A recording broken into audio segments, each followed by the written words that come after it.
Good afternoon, everyone. My name is Dr. Vignesh. I'm from the National Digital Library of India. And on behalf of the P.N. Panikka Foundation and the National Digital Library of India, we are happy to welcome you for this webinar on new dimensions in education. So in my system, it's 2:55. We will wait for 5 more minutes before we begin the session. So kindly bear with us. During this 5 minutes, I just wanted to play a small video about the P.N. Panikka Foundation's e-library initiative. So just give me a few minutes. I will.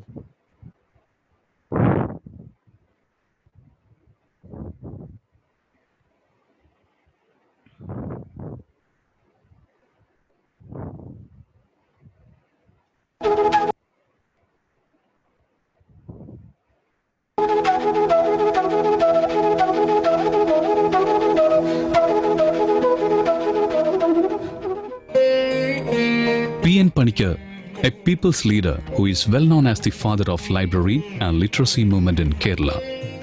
Born on 1st March 1909, he started the Sanatana Dharma Vayanashala in his hometown Neelamperur, Alappuzha. Vaichu Valariga, read and grow is the slogan preached and practiced by P.N. Panikka. Panikka led the formation of Travancore Library Association in 1945 with 47 rural libraries. He succeeded in bringing 6,000 libraries under the Kerala Grandashala Sangam.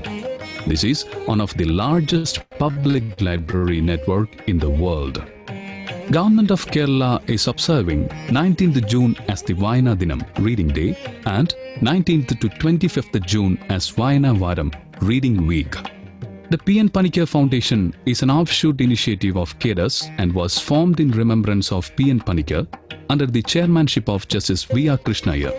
In furtherance of his mission, the foundation has developed programs like school reading clubs, total digital literacy, skill development, employability enhancement program, effective science communication, rural entrepreneurship development, organic farming, promotion of green jobs, etc. On 4 January 2014, the foundation launched the massive popular initiative of achieving 100% digital literacy in Kerala. Dr. Manmohan Singh, the then Prime Minister of India, inaugurated the scheme at Thiruvananthapuram, Kerala. As of 31st March 2016, the foundation has made more than 3.25 lakh citizens digitally literate spread across 53 panchayats of Kerala. As a second stage of this initiative, P.N. Panikka Foundation is going to commence a program on digital libraries in the state. Kerala can be rightly described as the land of public libraries. Public libraries are the only public institution that offers free and unbiased access to knowledge resources. എൻ്റെ കുട്ടിക്കാലം മുതലേ എനിക്ക് ഈ ഗ്രന്ഥശാലയായിട്ട് ബന്ധമുണ്ട്. ഞാൻ 10 വർഷത്തോളമായി ലൈബ്രറിയിൽ വരാറുണ്ട്. ഈ ലൈബ്രറി 1940 അതായത് 1940 സ്റ്റാർട്ട് ചെയ്തത്. ഈ ഗ്രന്ഥശാലയിലുള്ള അപൂർവങ്ങൾ ശേഖരങ്ങൾ അടങ്ങുന്ന മുറിയാണിത്. അതിൽ ഏറ്റവും പ്രധാനപ്പെട്ട ഒന്ന് നമ്മുടെ ഹോർത്തൂസ് ഇൻഡിക്കൂസ് മലബാറിക്കസ് എന്ന് പറയുന്ന മഹത് ഗ്രന്ഥമാണ്. മുമ്പ് ഈ ഗ്രന്ഥശാലയിൽ ബുക്കുകൾ എടുക്കാൻ ചുറ്റുപാടുള്ള ആൾക്കാരും ഒത്തിരി ആൾക്കാരുണ്ടായിരുന്നു. ഇന്ന് ഈ സമൂഹത്തിൽ വായനാശീലം വളരെ കുറവായിരിക്കുകയാണ്. ഇന്നത്തെ കമ്പ്യൂട്ടർ യുഗത്തിൻ്റെ ഒരു രീതിയും വരുമ്പോൾ നമുക്കിവിടെ ഒരുപാട് വായനക്കാരുടെ എണ്ണം കുറവായിട്ടാണ് വരുന്നത്. എല്ലാവരും വായിക്കുന്നവരുണ്ട്. പത്രമായിരുന്നാലും ലേഖനങ്ങളായിരുന്നാലും എല്ലാവരും വായിക്കുന്നുണ്ടാവും. പക്ഷേ ഇതെല്ലാം ഫേസ്ബുക്കിൽ കൂടെ ആയി പോകുന്നു. മൊബൈൽ ഫോണുകളാണ് ഇന്ന് ആ സ്ഥാനം കയ്യേറിയിരിക്കുന്നത്. People are more after purposeful reading, and here the internet has come in a big way. Our public libraries need to transform to meet the changing requirements of our citizens. With the result that the younger generation is more fond of e-reading rather than the conventional book reading. They have to give facilities for e-reading and they have to build up e-resources in their collection. The relevance of India Public Library movement is Today, libraries have lost their luster. Hardly people go and utilize the resources that are available in the libraries. The books and the bookshelves are gathering dust. So it's very important to reposition the Indian public libraries, and that's where this program is aiming. P.N. Panikkar ഫൗണ്ടേഷനും Indian public library മൂവ്മെൻറ്റും കൈകോർത്ത് കേരളത്തിലെ 18 ലൈബ്രറികളെയാണ് digital ലൈബ്രറികളായി മാറ്റുവാൻ ഉദ്ദേശിക്കുന്നത്. ഈ സാക്ഷരത നേടിയ ഏറ്റവും സാധാരണക്കാരൻ ഡിജിറ്റൽ ലൈബ്രറിയിൽ വന്ന് ലോകത്തിൽ ഇന്ന് ലഭ്യമായിട്ടുള്ള എല്ലാ വിവരങ്ങളും ശേഖരിക്കുവാനും അതിലൂടെ അവൻ്റെ അറിവിൻ്റെ വ്യാപ്തി ശക്തിപ്പെടുത്തുവാനും അതിലൂടെ അവൻ്റെ ജീവിതം കൂടുതൽ അർത്ഥപൂർണ്ണമാക്കുവാനും ലക്ഷ്യമിടുന്നു.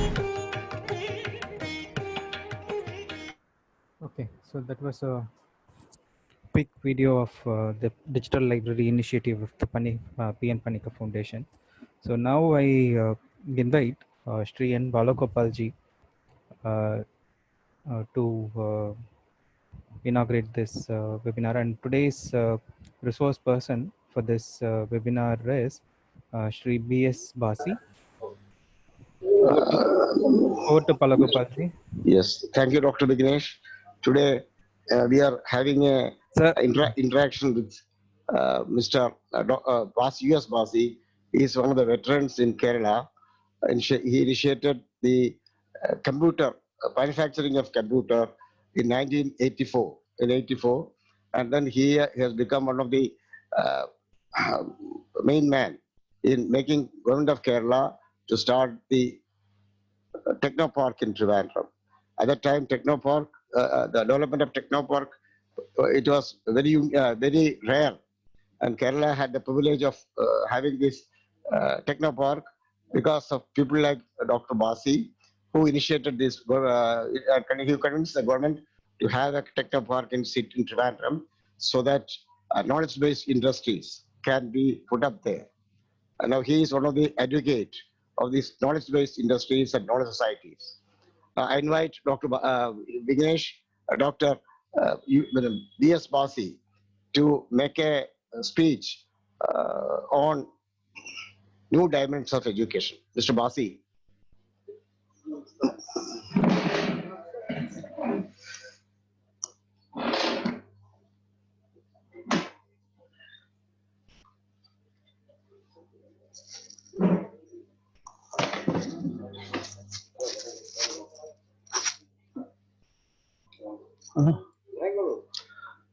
Friends, welcome to P.N. Panikkar Foundation. Starting from this June 19th, for 1 month, we are organizing a reading month celebrations throughout India. It was inaugurated by our Honorable Chief Minister of Kerala, Sri Pinarayi Vijayan, on June 19th, and followed by many discussions like this in the evenings and someday in the morning. Mr. Jalil, who is the Higher Education Minister, has participated, and also there are international experts who are participating in this. Now we are discussing about the new dimensions of education. Actually, I would like to present a very novel and new concept to you. As you know, COVID-19 has revolutionized education throughout the world. Today, students are not able to go to their classes, teachers are not able to attend to the regular classes, and the schools are not open. So, how to continue our education is the question. Many governments in the world, including all the state governments in India, they are starting the online education system. Kerala has right now about 42 lakhs students are attending various type of classes through television, through mobile, through computers, and all the social media in our state. Fortunately for us, Kerala has a large density of computers and internet, and out of the 42 lakhs, around 2.5 lakhs students were lacking in the digital facilities, and we have supplied most of the students with computers and or televisions or associated gadgets, and classes are going on. But these type of classes are nothing similar to regular classroom conducted in Kerala or all over. It is only about half an hour classes followed by repeated social media projections, and the students are studying. But the condition of many other states in India are not as good as Kerala because they don't have this type of computer gadgets available. Moreover, in Kerala, there are about 80,000 schools where LCD projector and all the infrastructure for education has been organized. And also there is a very robust infrastructure in Kerala for the production of videos and also upgradation of computer-based education. But many other states and the union territories are lagging behind in many fields. All over the world, only 12.5% of the students have access to internet and technologies. As you're aware, African countries and many developing countries, underdeveloped countries, they are suffering because of the lack of digital inadequacy. Actually, if you talk about the digital literacy, digital knowledge and accessibility, we are growing into a undemocratic system of education in the world right now, because large number of students are out of the digital platform, and it is creating two types of students. One is digital haves and another is digital have-nots. Similarly, internet haves, internet have-nots, computer haves and computer have-nots, social media haves and have-nots. So this is a major issue that the world is facing today. The problem is we have to be democratic in our approach to education and governance. And unfortunately, these things are lacking throughout the world.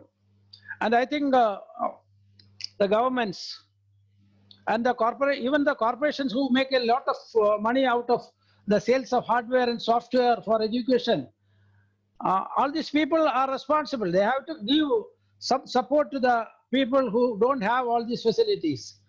In the United Nations Organization, UNESCO, International Monetary Fund, World Bank, etc., they have been talking about all these digital facilities and internet connection for the last almost 30 years.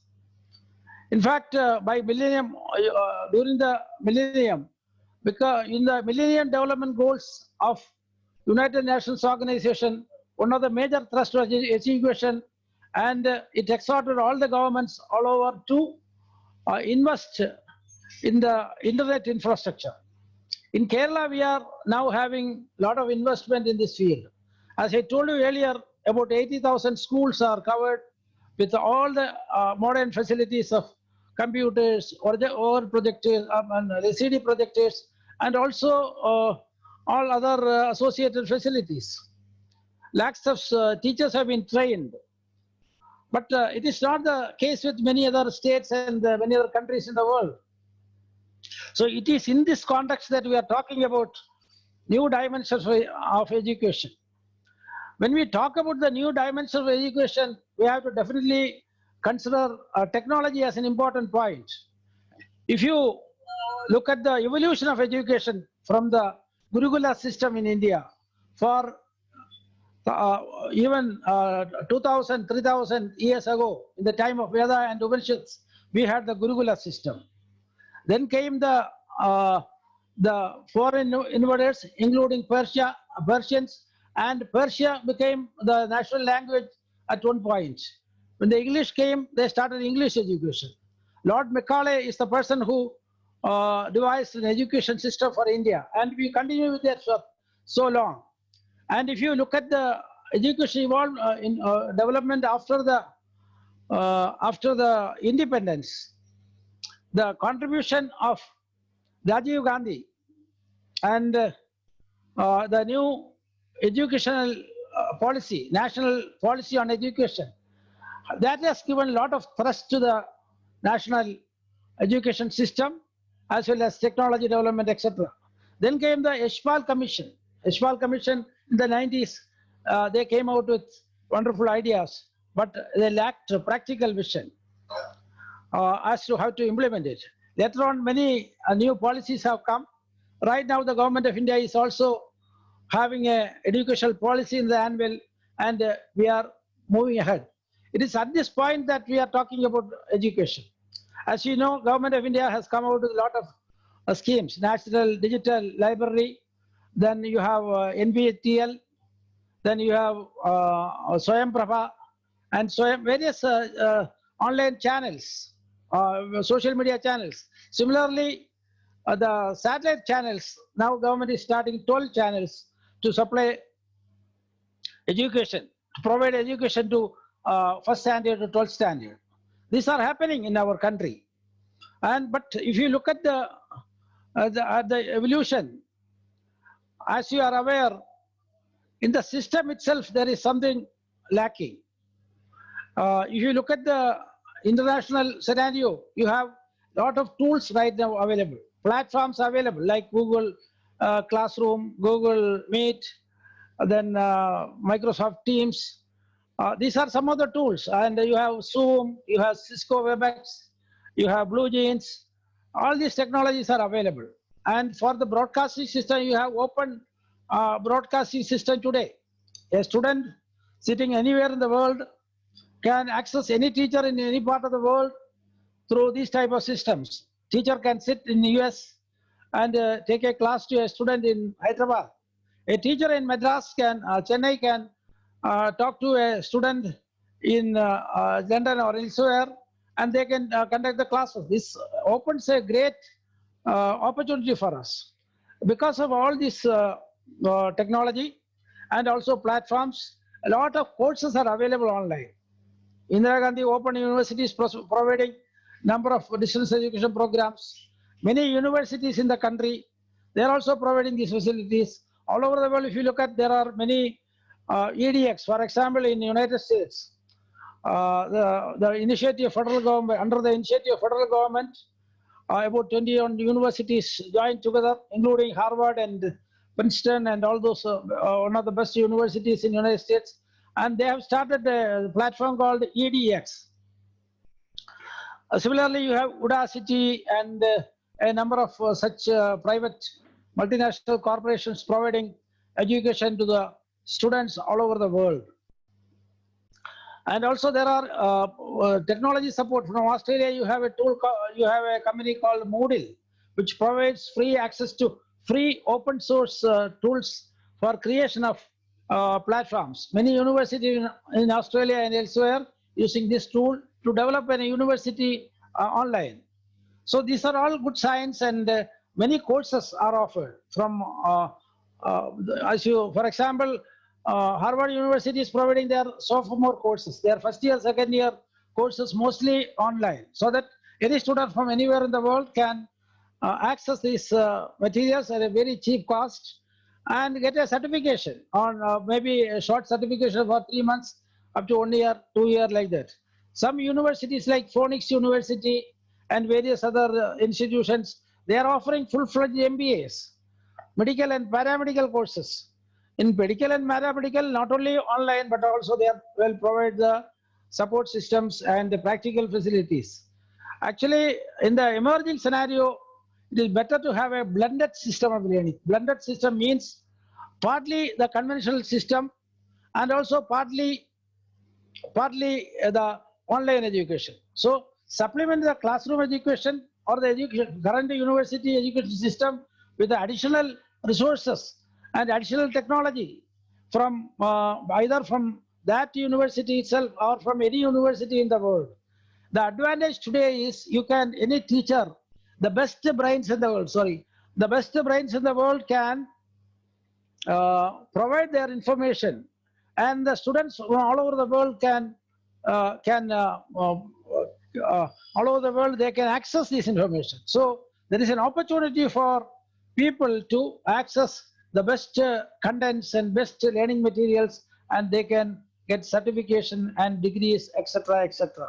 Oh, how much time now? We have covered how many minutes? 15 minutes. Right now we have covered 15 minutes. In 15 minutes, I was trying to give a bird's eye view of education, global education, statewide education, and state level education, and what is happening to technology, etc. And along with this technology, I would like to focus on a very important aspect today. Maybe some of you, many of you may not expect this type of elaboration or this type of exposition in such a talk about new dimensions of education. Because of my experience in the last almost more than 4 decades, and training experience of more than 600,000 students with the support of more than 1,000 faculty members, I came to certain conclusions about education. We are talking about providing the current education to the current education far and wide globally, so that students can acquire more knowledge and their future will be safe. But I just ask you some questions. Just think about it. Does the current education provide a safe future for our society, for our world, for the world, for the state, for the students, their families? Plainly, I will say no. The current education is not suitable for our society today. And I would also question the educators and education system of the world prevalent today. Today's world, what education you are providing? You are all educators, administrators, university, heads of universities, and maybe those who are interested in this. How this education developed? I'm asking a very straight question to all of you. What is the role of our generation in this society? Last generation gave some sort of education. We improved upon it. Lot of research happened, and then we are here. But what is the purpose of education? You know what Vivekananda said about education? Vivekananda said, education is the manifestation of the divinity already in man. Actually, are we bringing out the divinity in man through our education? No. What are we doing? You know, a girl, 13-year-old, was sent to, is abandoned in a forest, and this girl was brought up by the dogs and other animals. And you have been, we saw this girl barking and jumping like a dog. We have seen in the television and the other pictures. So the children will be coming up and growing the way we are giving them inputs. So is it a democratic or a very, very, what do you call it, very established or very researched or finalized education system? Nobody is trying to look at it. They are only concerned about the current system, the ministers, the educational organizations, UNESCO, but they are not able to look at what type of people we are trying to develop. The companies want professionals to work for them, technologists to work for them. The governments need administrators to work for the government, and so on and so forth. And some people are interested in humanities, but what is happening is the interest of the students are not considered by the governments and educators and schools and colleges. They are interested in the interest of the governments, their requirement of staff, the corporations, their requirement of staff, private corporations, and various things. And only the brain is developed. That is the most pitiable part of the whole story. Actually, as I told you, Vivekananda said, divinity in man has to come out by providing some contents, A, B, C, D, all the alphabets, 1, 2, 3, 4, everything is all your inner capabilities coming out. Socrates, about 2,500 years ago, said, actually education, the purpose of education is creating a flame in the mind of the students and new generation and the people. And Socrates said, it is not your duty to put some contents into the vessel. What will happen to the vessel? A student is considered to be a vessel today, and you are giving some alphabets and some arithmetics and some information. And what happens if good information is given? There will be fragrance coming out of the vessel. Suppose you are giving bad materials, bad smell will come out. This bad smell is not coming out. That's why violence in the world. That's why not only violence.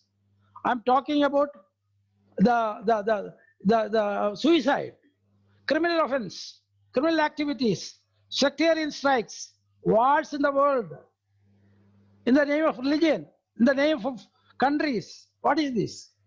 Is it the imagination? Was it the imagination of Socrates, Plato, Aristotle, Mahatma Gandhi, Vivekananda, our Gurukula system, our Veda, Upanishad, Bible, Quran, Ramayana?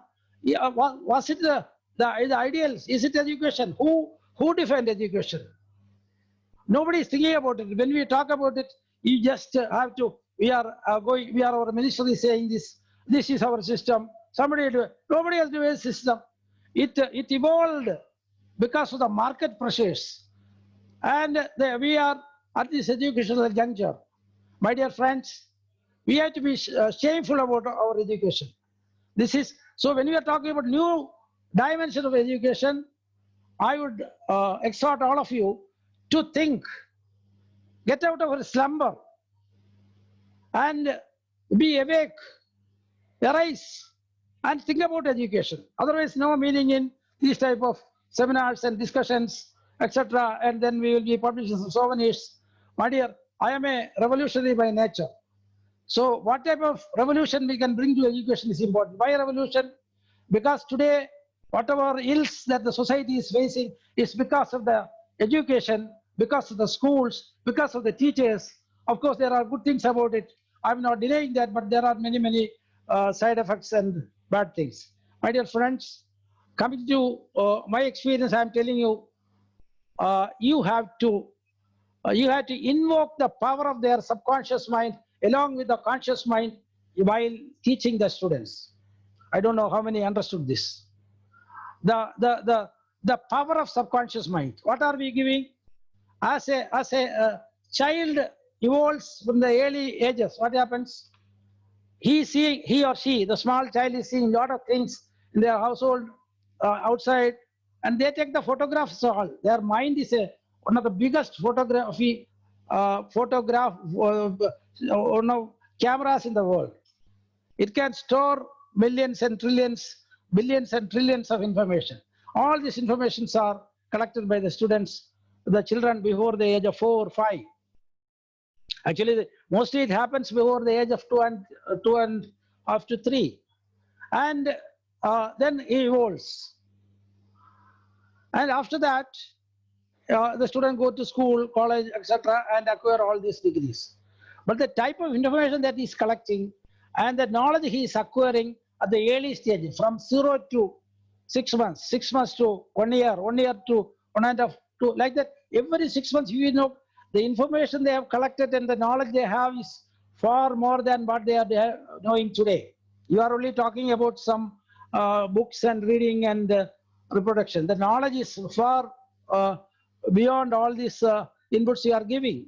Actually, the information stored in their mind is so much.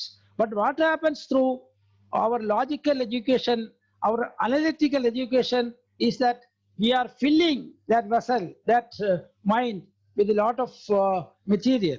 That is okay. That material is okay. But in the process, a lot of logical mind is developing, and subconscious is blocked. This is one problem that we are facing today.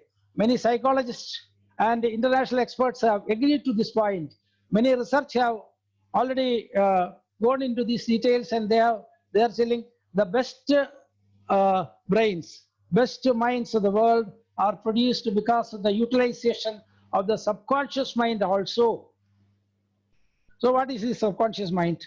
How to keep subconscious mind alive throughout their education. those who are getting the high degrees or contributing lot of things in the universe, in our world, they have access to their subconscious mind. Today, I am giving an example of Elon Musk. You know Elon Musk?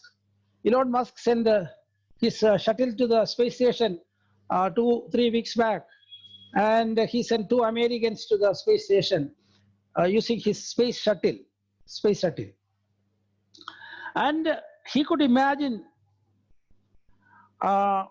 even during his studies and his education in physics and economics and research, he went for research only 2-3 days. Then he stopped the research.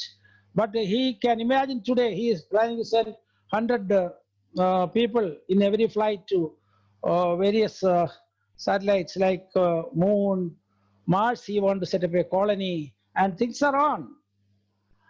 Such type of ideas comes from their deep mind. And our education should not kill such type of instinct in people, and they should be promoted. And actually our education system suppresses all this. Some inputs are given and they are asked to answer the questions and mug up everything and get a degree. This is not useful for the society. So let us, because we have access to a lot of technology today, we are talking about new dimensions. We are using it. We are using 5G. We are using artificial intelligence, big data, and various Internet of Things, various technologies for educating people. Education, a lot of investment is going to go into education. My dear friends, it is our duty, those of you present for today's meeting and their friends, we have to awaken the educators, the colleges, the schools, the universities, the ministers or the politicians, and tell them that when the public money is spent on this, you have to do a good work, and for which a lot of inputs and lot of changes are required. My dear friends, I am taking many students to their subconscious level. I have trained 600,000 students, and right from 1975 onwards. And in my classes, I tell them to focus on something. And how to focus? There is a process of focusing. Before starting any lesson or start reading anything, they have to open their mind. So all the stress and strain of their conscious mind has to go. Normally our brain works, conscious brain, because our conscious mind works in 14 to 35 hertz. The electrical impulses is the reason for the survival of the brain. If the electrical impulses are 0, you are dead. Brain death means no electrical signals. Here in the conscious mind, it works between 14 and 35 hertz. But this 13 and 45, 14, 14 and 35 hertz, if goes to 35 hertz, etc., you will be highly strained. Lot of pressure and other problems. You know, the human beings, including the children, have stress and strain. And if you are able to ask them to study when they are stressed and strained, actually they cannot study. They will look at the book and then their mind will go somewhere else. It is because of the electrical impulses and very active conscious mind. But when you get up in the morning, the night, conscious mind is completely 0. Your conscious mind is not there. Only subconscious is working 24 hours, including the night. And they are making all right our heart, everything. So in the morning when you get up, you will be in the alpha stage. 14 to 35 hertz is beta stage. After a good night's sleep, from beta stage you will come to alpha stage. In alpha stage, you can learn, you can have ideas, you can write good poetry, you can, good poets and other people, even cultural activities. All these people, creative people, are using this early morning or whatever, whenever their brain is in alpha stage. So alpha stage, even people are finding out many inventions during alpha stage. Organic compounds. The scientists found out the structure of the compound when immediately after sleep. So this is what is happening. So we have to keep the students in alpha stage in classes. So I am not only giving some solutions. can we, I am trying to close this because we are almost covering 30 minutes. My question is, when the new dimension of education is coming up, with new technology, new investment, new approaches, new classrooms, new teachers, I think the whole section of the people involved in education, including the administration and others, they have to apply their mind to give a very cool atmosphere for the students in the classes so that they can learn well. When they learn well, they can, they will create a better society. If you start teaching a student at the age of 5, another 20 years time, the world will be different. And the criminal offenses and various things, and the stress and strain, suicides, all those wars, I hope it will slowly disappear. The objective of education is creating a better society. Without discussing that, any dimension of education or any amount of reading or writing or arithmetic is not meaningful. And this is my suggestions. I can give a lot of data or inputs or practical wisdom on this, but we don't have much time. And there are many people, I'm sure many people are waiting to ask questions. And this is a time for your questions. Thank you very much. All the best. Thank you, sir, for your nice presentations. In fact, we have another 15 minutes for your presentation. If you feel like sharing few more inputs, you can do. Otherwise, we can take up some questions which have already come. Mr. Vignesh, because I was told that this is 30 minutes presentation, I stopped here. But Okay. if the questions come, I can Sure. further supplement these points during the question and answer session. Sure, sir. So Okay. there is a question from Mr. Rajesh RR. How to build a child's mind to excellent mind? This question is how to build a child mind to an excellent mind. Actually, this is something which is not aware to anybody today. Yeah, Mr. Rajesh is asking this question. My question to Rajesh and all the participants is whether this question is being addressed by the governments and the educators and the schools and colleges and the education system today. I would say that's why Rajesh was forced to ask this question, that how we can develop the child. Actually, if you want my answer, the house, our home, our sweet home is the best place for the best education of the child. If you look at the children who got high aspiration, who grown into great personalities in the world, I think their child upbringing and the house atmosphere was very important. I think the parents should become ideals and they should become a model and give all the inputs to the child, because child is, whether they are giving inputs or not, child is observing whatever happens in the house. They are observing the father, the mother.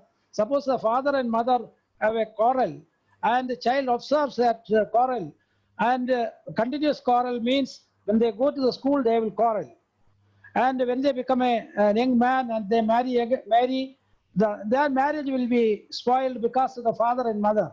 Similarly, many, all the interactions in the house or outside the house or in the schools, everything is affecting a child's mind.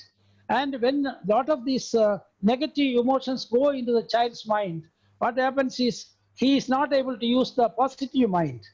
It creates, the mind is cluttered with all these ideas, and neurons create neural networks of this criminal or the negative emotions. And once the negative network is created, nothing that is set there, and no other part of the brain will start working. It will stop working. This is the problem. So I think if you are talking about, Mr. Rajesh, if you are talking about the early childhood, I think it is better that the house atmosphere has to be better. The parents should learn how to bring up the children, and they should be positive. They should exhibit love in front of the child. They should exhibit affection in front of the child. not to the child, even mother and father, father and children, father and grandfather and grandchildren. What is the affection and what is the love and what is the attachment, what is the empathy and what is the sympathy going there? And these people are imbibing their thought, and that is why when they come up, their habit is formed like this. And we cannot blame the children for this. In the school also, I think when they go to the school also, this will be continuing. But school atmosphere is also very important. Societal atmosphere is also important. Our educational scenario is important. Our environment is important. Our religions are important. Our politics is important. These things combined, everything put together, a mind, everything is put into a vessel, which is the mind of the student, which is mostly a conscious mind. And conscious mind is filled with this. Then because of that, the student is suffering throughout his life. And he is not able to go to the heart, go to the subconscious mind, think about good things. Always we are blaming the children, but they are not to be blamed. They are the best, because when they come to the world, they are virgins. Their brain is the best, but we are spoiling it. And that is the reason. I cannot talk much beyond this, but this is the initial, this subject which has to be dealt in depth. So thank you, Mr. Rajesh. We'll have interaction later on, even the same forum on this subject you are interested. Maybe there will be many questions. I can ask all the questions, answer. Okay. So there is a question, I don't know, from Pranchal Bengani. What do you feel the most exciting or effective learning environment would be for a child? Kanjal is asking a question. What will be the effective learning environment? Okay, that's a wonderful question. I think learning, actually, our classroom is not an environment. It is a stage, and there is a board, your bench and desk, etc. So the learning environment, the word learning environment put forward by Kanjal is very good, because you have to create an environment, and the components of environment you can always define. But if you look at Delhi schools today, you have something called happiness curriculum. Happiness curriculum in Delhi schools evolved by Arvind Kejriwal and his team of ministers, and is doing wonderfully well. And I think Trump, when Mr. Trump, American President Donald Trump came to India, his wife and a team of people went there and visited this. This is creating, creating happiness. Actually, there is no need of creating any happiness, because happiness is already in the children. The basic nature of children itself is happiness, and that happiness has to be retained. That should be kindled. That has to be encouraged. This is what we have to do. So we should not put a lot of strain into the brain of the children, and the teaching also should not be an ordeal for the students. But they have to participate. They have to improve. This is what education is all about. And we need, that is what is required. So there you can see in a classroom, in a corner there is some computer, etc. It is not a conventional classroom. I am not talking about happiness curriculum, because I am not fully aware of what exactly happening there. According to my design of things, in a classroom you should have a technology corner. Classroom should be slightly bigger. Technology corner. There should be some reading libraries and books. There should be a discussion corner where if 5 students wanted to discuss something, they should be able to discuss there. There should be a projection facilities, etc.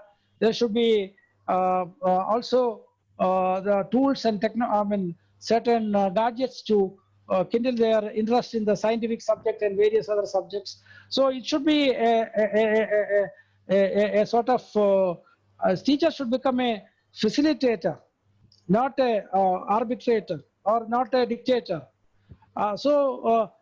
This is what is required. When I designed a similar classroom in the 2000s, I coined a word called, what is it called? It is knowledge manager. Because today, teachers cannot think they are the ultimate authority of any knowledge. Much more knowledge are available with the children at the tip of their finger. and they know better knowledge than many teachers. So if the teacher pretends that they know everything and try to impose it on the children, that is the worst thing that can happen to any education in any country, to any student.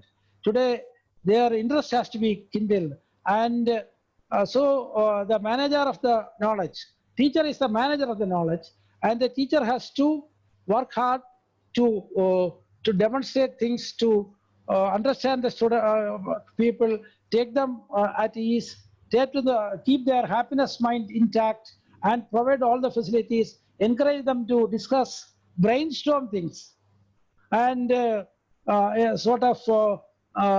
call it a quality circle teaching, quality circle. So by discussions, the quality improves, and it is shared among the people.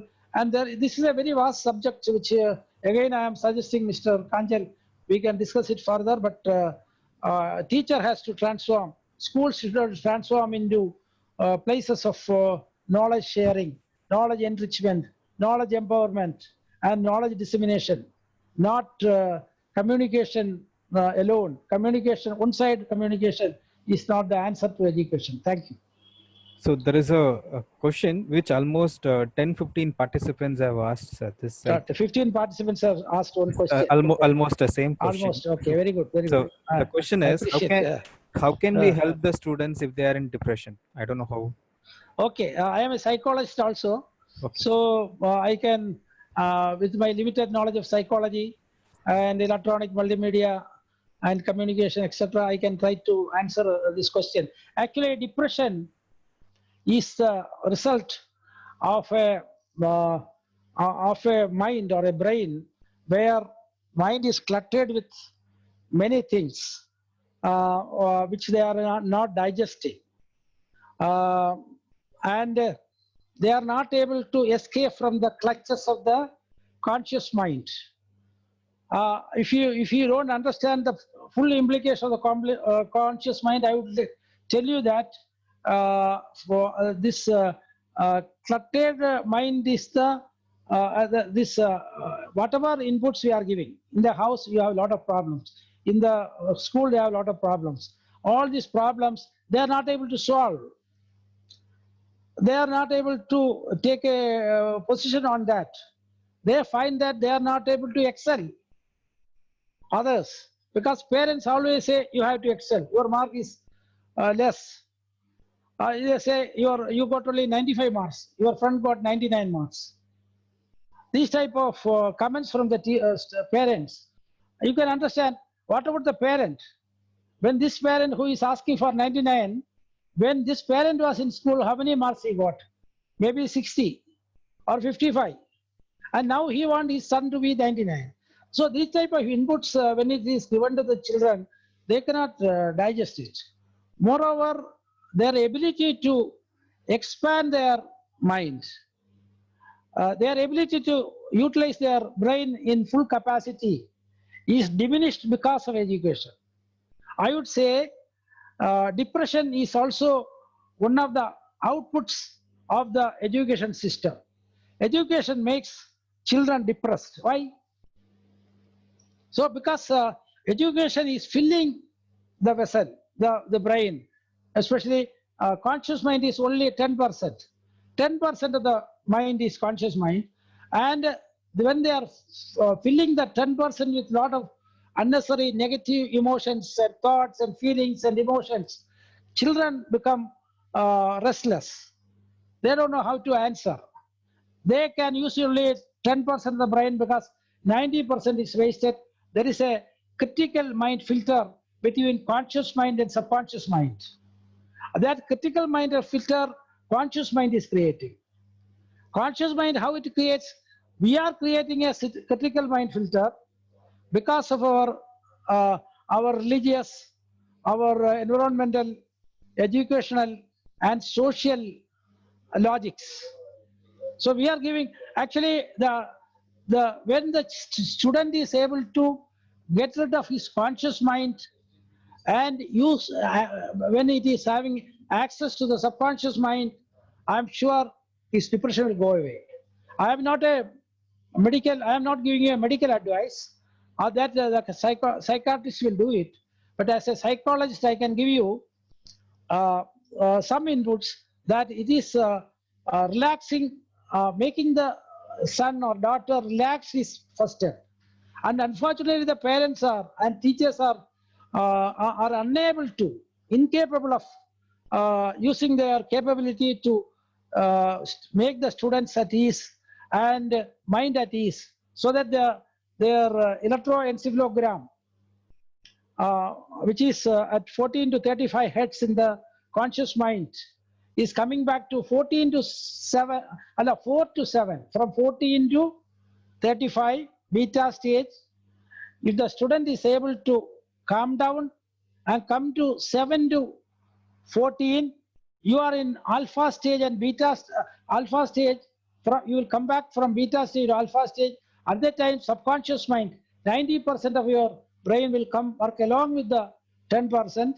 So whatever depression is created by the 10% of the brain, because of the input you have given and the society have given and the religions have given and the teachers have given, can be spread into the 90%, so that the 100% brain can, when he start using the 100% brain, then his depression will go away.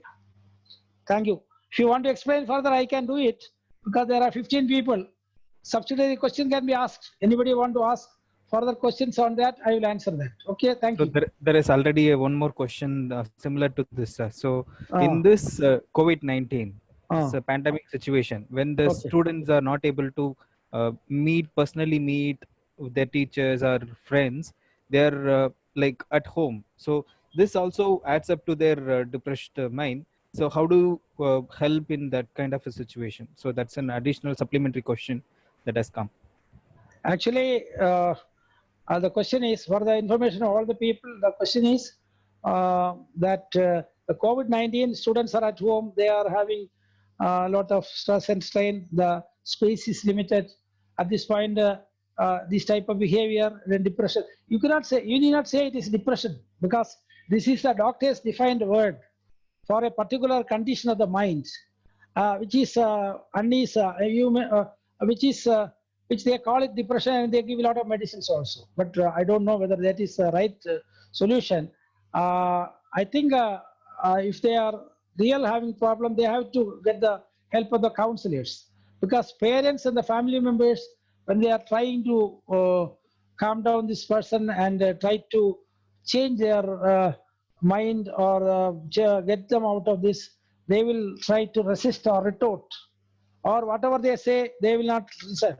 This is the habit of our conscious mind. That is because of the neuro-associated conditioning, because of scientific, the neural network, the neurons are joining together. You know, for some of you who are biology graduates will know, the neurons join together using their tentacles, that is the axons and dendrites. And one neuron has 40,000 such dendrites or axons. So one neuron can join with 40,000 other neurons. Like that, millions of neurons are joining together and creating a network. And you are already inside that network. The student who is suffering from this network is called, is in depression or whatever. But this is a condition which anybody can have, not only the student, even the parents talking about, they will also have depression at times. And what is required is, it is a neurological condition created by the past mind. And getting rid of the past is one. Past is good only for developing today and tomorrow. But you should not suffer from the past. This is what Buddha also said. All your suffering is because of your thoughts and your past. We are all suffering. Children are also suffering. Parents are also suffering because of their thoughts of the past. They have to come to, you know, there is a book from world-renowned spiritual scientist. About 20 million copies are sold. The Power of Now. The Power of Now talk about now. Question is, are we in the present? The ability of a teacher or a parent to console a student or a ward, a child, is restricted because they are in the past. When they are trying to address a new problem, their past mind works and try to solve the problem of the child. That will never happen. The parent can be in the present. He can solve the problem better. That apart, even the child himself is full of thoughts and emotions and feelings, and his neurological system, the network, is not allowing anything else to be thought. For example, a boy wants to smoke. You ask him not to smoke. He will not listen. And he is also thinking not to smoke. I don't want to smoke. I will not smoke. I am promising I will not smoke. But when you say smoke, actually his subconscious mind, his bigger mind, get the picture of a cigarette or whatever he is smoking. And that picture goes to the mind. When the picture goes to the because visualization, subconscious mind can understand only two languages. One is vision, visualization, and images. Images and emotions. Images and emotions. So when you say don't smoke, he wants to smoke immediately. When he thinks I don't want to smoke, he wants to smoke immediately. So the best way to get rid of smoking is not to think about smoking, but think about better things. Can the parent in the house make a situation where the child is interested in that? Occasionally he wants to see a film. Let you see a film so that he is brought back to the normal. Then you give him some inputs, some interest in it. Maybe he is interested in painting. Give some opportunity to paint. Maybe he is interested in chess. And if you also knows chess, so his mind has to be relaxed before he is brought back from the depression. So I think it is a very long subject. We have to train him to. We have to train him to use the subconscious mind also. Remove the critical mind filter in between conscious mind and subconscious mind. Occasionally, he should be encouraged to go to the alpha stage from beta stage of stress. Alpha stage is 7 to 14. When you are sleeping, it is 4 to 7. So it is between sleep and awakening stage. You have this alpha stage. And if he is able to go to alpha stage and imagine things, dream about things, he will be better. So you create an opportunity for him to do it by providing things which are interesting to him, which are positive for him.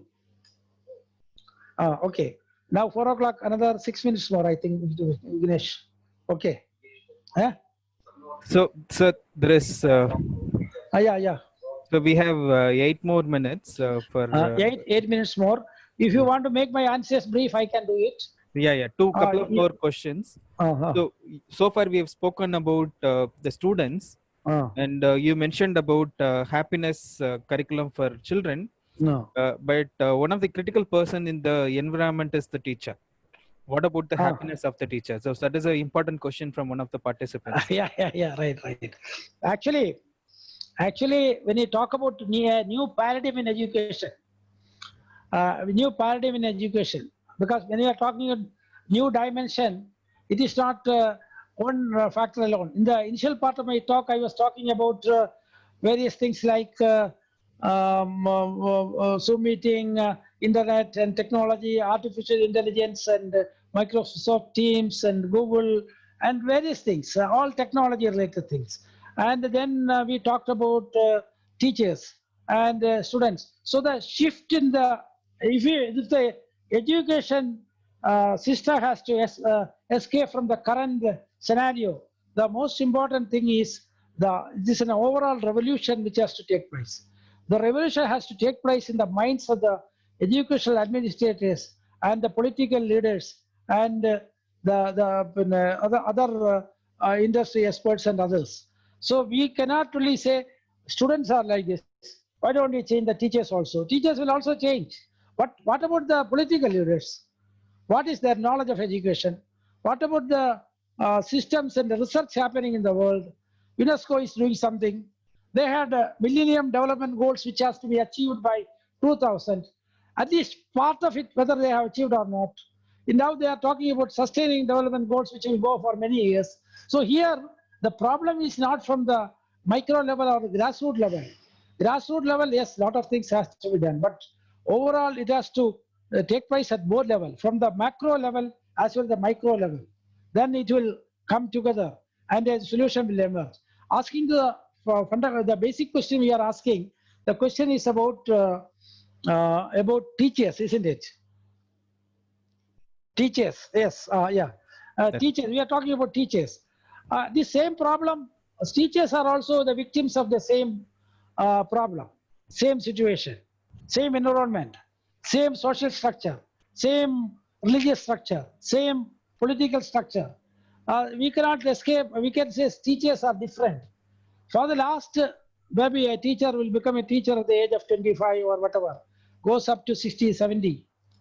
This period, they are deep-rooted thoughts and beliefs and value system and attitudes of the teachers are there in this conscious mind.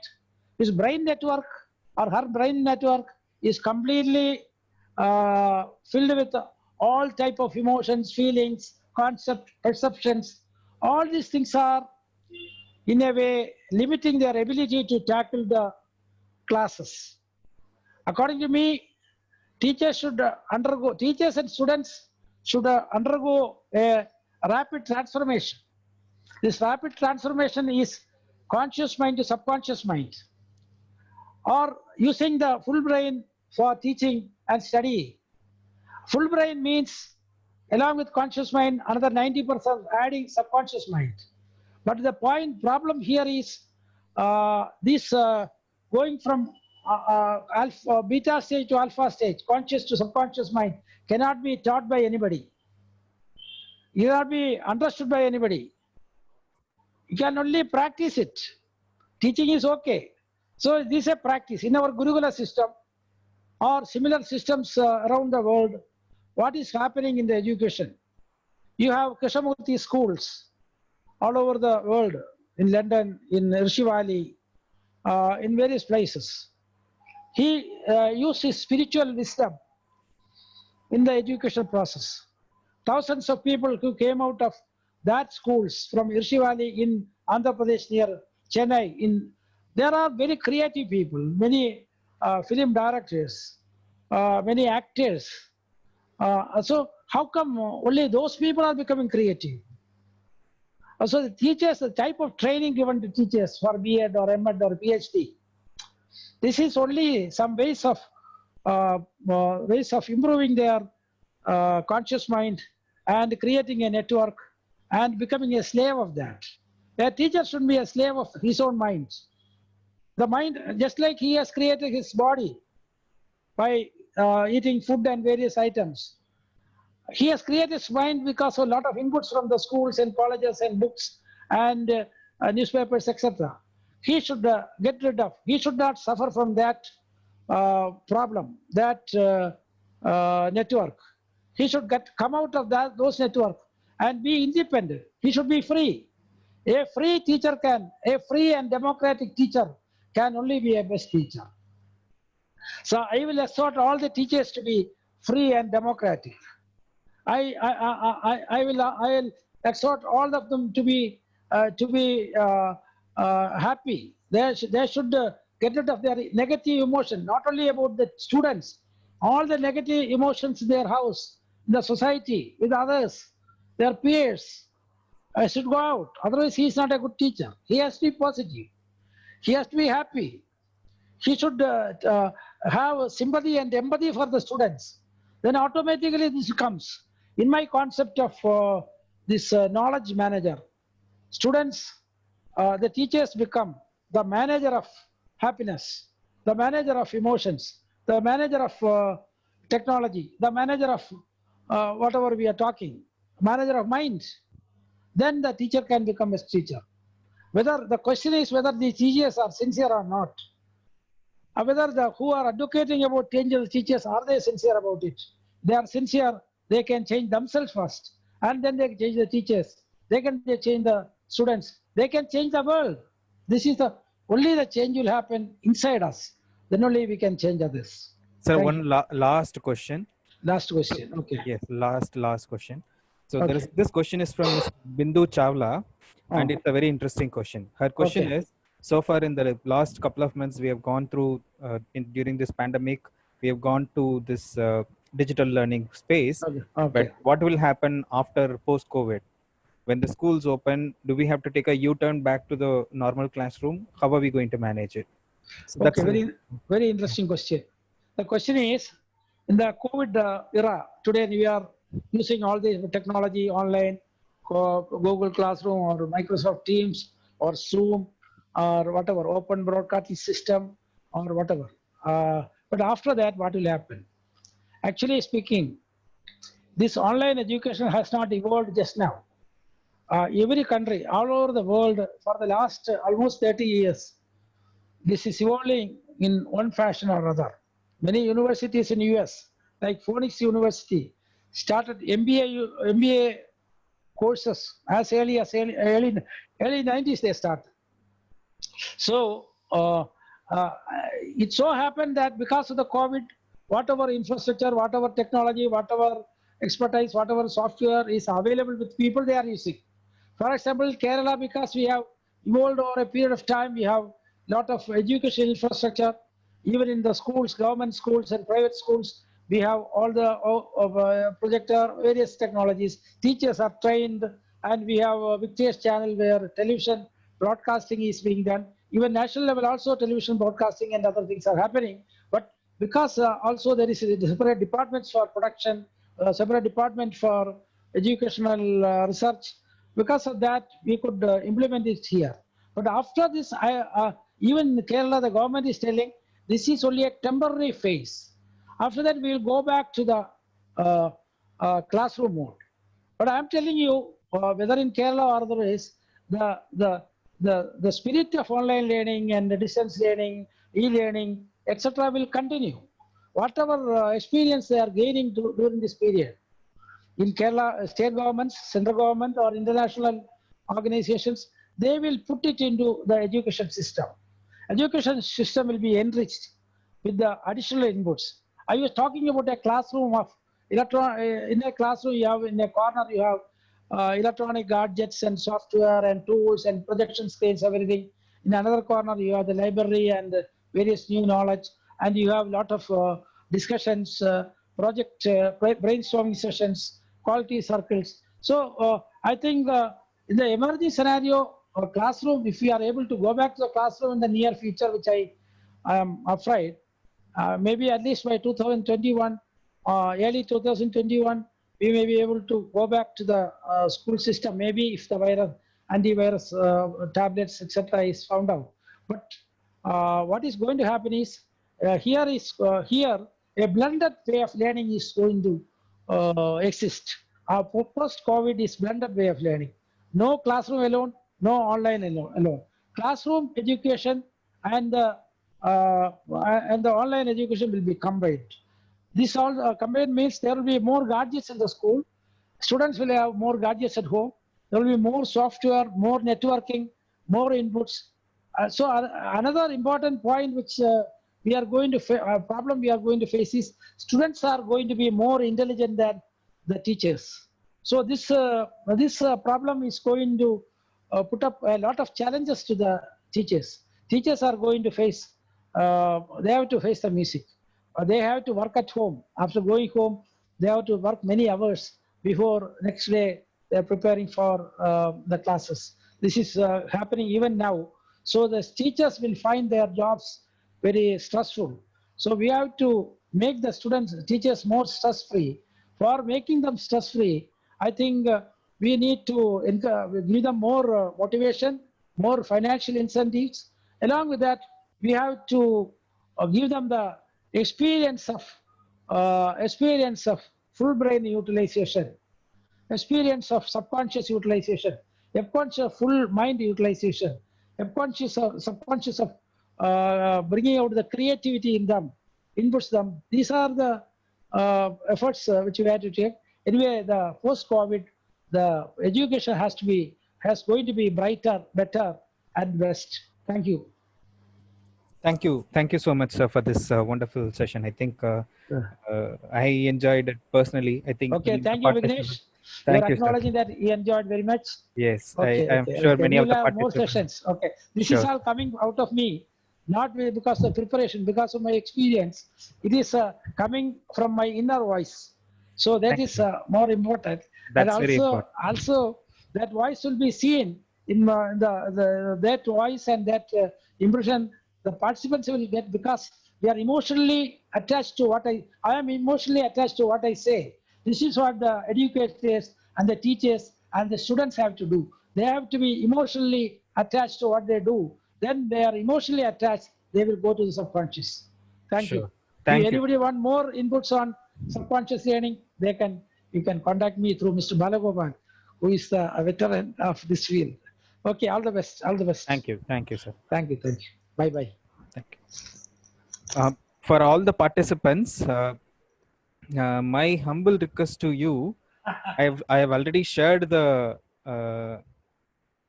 URL form.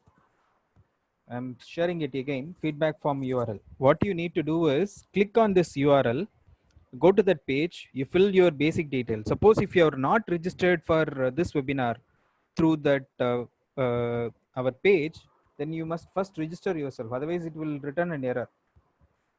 Okay. So I'm just sharing the registration URL also.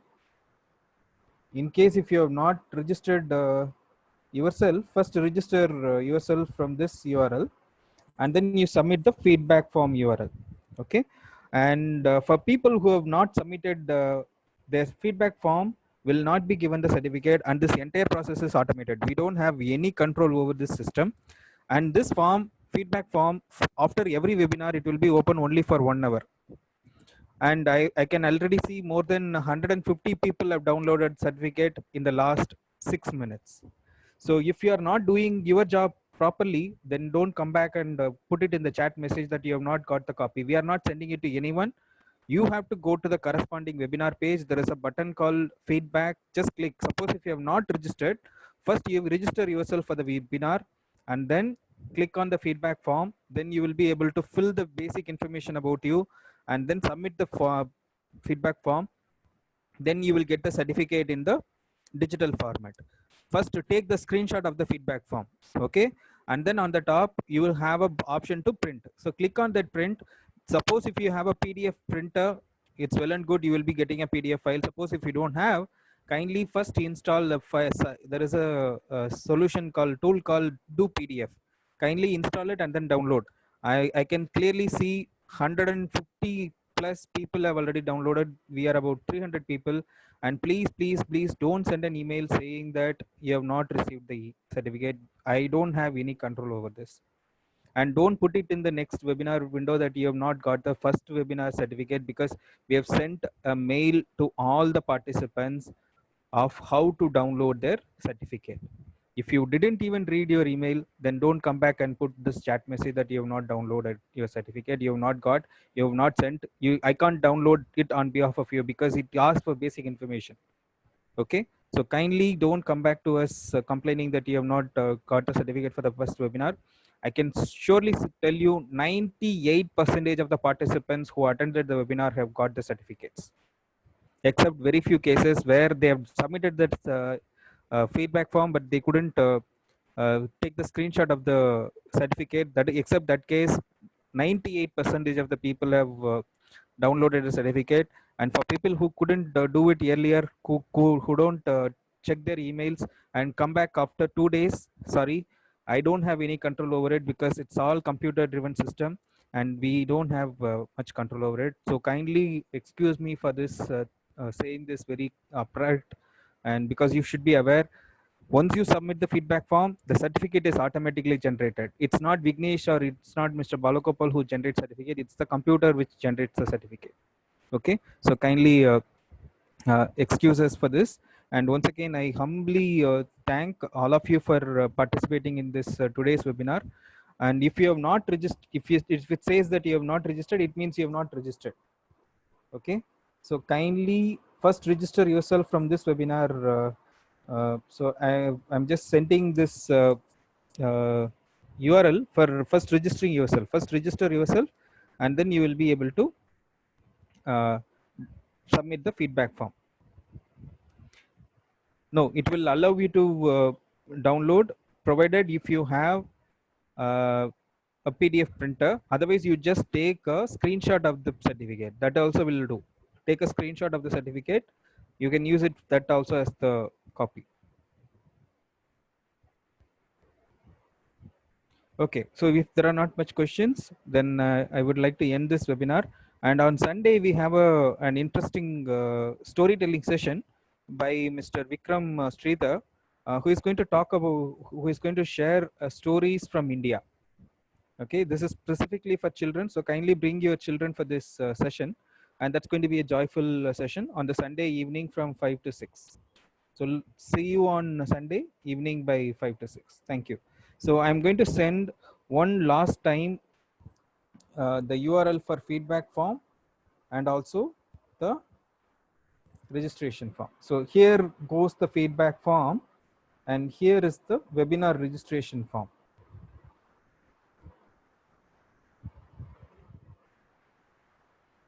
So I'm just giving you the registration form URL.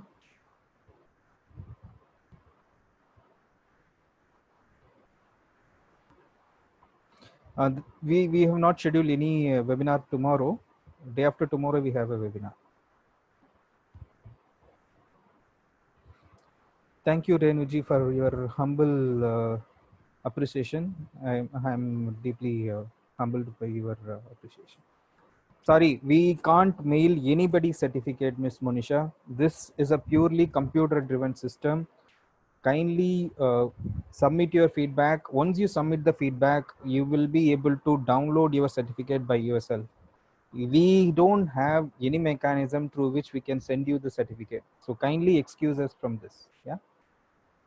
So Ms. Poonam, there is no webinar scheduled for tomorrow, but on Sunday evening 5 to 6, we have a storytelling session for school children.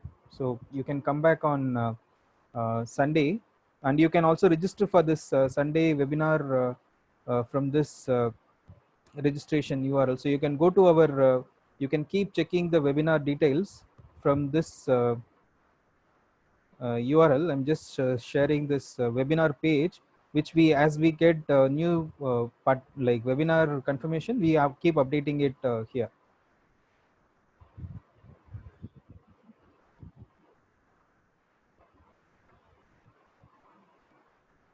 So all the participants, Miss Mamta, all the participants will get a participation certificate. Okay.